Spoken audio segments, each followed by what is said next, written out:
नमस्कार विद्यार्थी मित्रांनो, निसर्गाचा नियम आहे, तुम्ही वेळेला मान द्या, वेळ तुम्हाला सन्मान मिळवून देईल।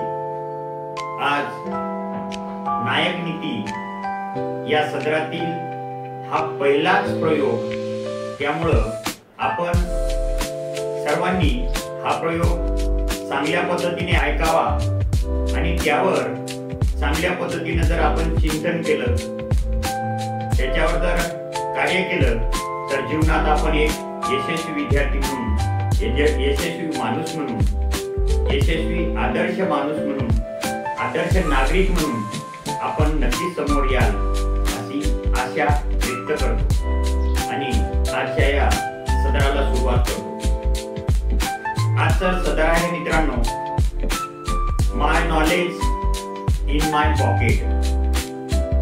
या सत्रामध्ये आमचे काका सन्माननीय नारायण पवार, माजी ग्रंथपाल अमरावती, यांनी एक चांगल्या प्रकारचा आणि दर्जेदार असं जीवनाला यशस्वी बनवण्याचा महातंत्र सांगितलेलं आहे आणि ते तंत्र असं आहे मित्रांनो, कृती लहान आहे, त्यावर जास्त कृती करायची गरज नाही, चिंतन करण्याची गरज नाही, पण त्या दररोजच्या नियमावलीनुसार जर आपण अभ्यास करत गेलो तर येणाऱ्या काळात आपण नक्कीच यशस्वी होऊ अशी आशा या ठिकाणी व्यक्त करतो आणि त्या प्रयोगाला सुरुवात करतो। मित्रांनो, लहानस 4 पानी एक कागद आपल्या खिशामध्ये दररोज ठेवायचा आहे आणि त्या कागदावर काय लिहिलेलं आहे ते आपण पाहू शकता। मी तो दाखवणार सुद्धा आहे, पण त्यापूर्वी आपण दररोज सकाळी पान नंबर 1 वर आपण सुविचार लिहायचा आहे। एका पानावर एक सुविचार लिहायचा आहे, त्यानंतर दुसऱ्या नंबरच्या पानावर आपल्याला त्या ठिकाणी आपलं कुठलंही एखादा आदर्श असेल, मग तो राष्ट्रीय असेल, राज्य असेल, समाजसुधारक असतील, क्रांतिकारक असतील, हिरो हिरोईन असू शकतात, खेळाडू सुद्धा असू शकतात, आदर्श कोणीही असू शकतो, त्या आदर्शाचा फोटो या ठिकाणी, त्या आदर्शाची जन्मतारीख, केलेलं कार्य आणि मृत्यू तारीख या ठिकाणी नोंदवायची आहे। तिसऱ्या नंबरचं पान या ठिकाणी आपल्याला दिसत असेल, त्या पानावर आपल्याला 5 प्रश्न निवडायचे आहेत। दररोज 5 प्रश्न शोधायचे आहेत। चांगल्या दर्जेदार ज्ञान, विज्ञान, तंत्रज्ञानाशी आणि आधुनिक युगाच्या या स्पर्धेच्या युगाला साजेसं असं ज्ञान आपण निवडून शोधून 5 प्रश्न लिहायचे आहेत आणि त्या 5 प्रश्नामध्ये आपल्याला सामान्य ज्ञान, आपलं स्पर्धा परीक्षेचं ज्या ज्या गोष्टी आपल्याला करता येईल त्या गोष्टी त्यामध्ये समाविष्ट करायच्या आहेत आणि शेवटच्या पानावर मित्रांनो या ठिकाणी आपण आपली रोजनिशी लिहायची आहे, दैनंदिनी लिहायची आहे। ती दैनंदिनी सकाळी उठल्यापासून तर रात्री झोपण्यापर्यंत ही रोजनिशी आपल्याला लिहून ठेवायची आहे। उदाहरणार्थ म्हणून आज मी आपल्या समोर हे जे पहिलं पुष्प वाहत आहे, त्या पुष्पाचं माझ्याकडे, त्या प्रयोगाचं माझ्याकडे हे छोटंसं उदाहरण आहे। आपण या छोट्याशा उदाहरणावरून आपण दररोज नित्य नियमाने जर अभ्यास केला तर या जगात यशस्वी होण्यापासून आपल्याला कोणी रोखू शकत नाही। म्हणून माझ्याकडे इथे एक पान आहे, त्यावर मी आज सुविचार लिहिलेला आहे। आजची तारीख आहे मित्रांनो 25 ऑगस्ट 2025, दिवस आहे सोमवार। सुविचार असा आहे, खरी स्वप्ने तीच असतात जी तुम्हाला झोपू देत नाही। खरी स्वप्ने तीच असतात जी तुम्हाला झोपू देत नाही। डॉक्टर APJ अब्दुल कलाम साहेबांचं एक सुविचार आहे. दुसऱ्या पानावर मी डॉक्टर APJ अब्दुल कलाम साहेबांचं या ठिकाणी एक आदर्श व्यक्ती म्हणून, एक महान व्यक्ती म्हणून मी चित्र रेखाटन या ठिकाणी केलेलं आहे. डॉक्टर APJ अब्दुल कलाम यांचा जन्म 15 ऑक्टोबर 1931. त्यांचं कार्य खूप महान आहे. ते भारतीय शास्त्रज्ञ होते. भारताचे 11वे राष्ट्रपती म्हणून त्यांनी कार्यकाळ पार पाडला आणि त्यांची मृत्यू तारीख आहे मित्रांनो 27 जुलै 2015. 27 जुलै 2015.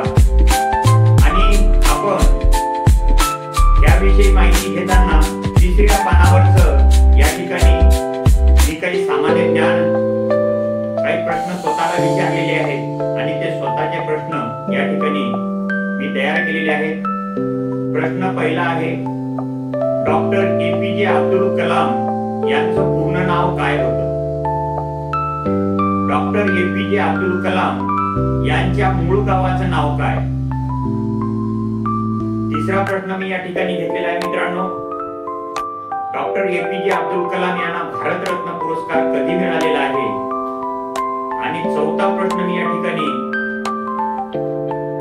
नमूद केलेला आहे, डॉक्टर APJ कलाम यांनी राष्ट्रपती म्हणून किती वर्ष काम केलेलं आहे?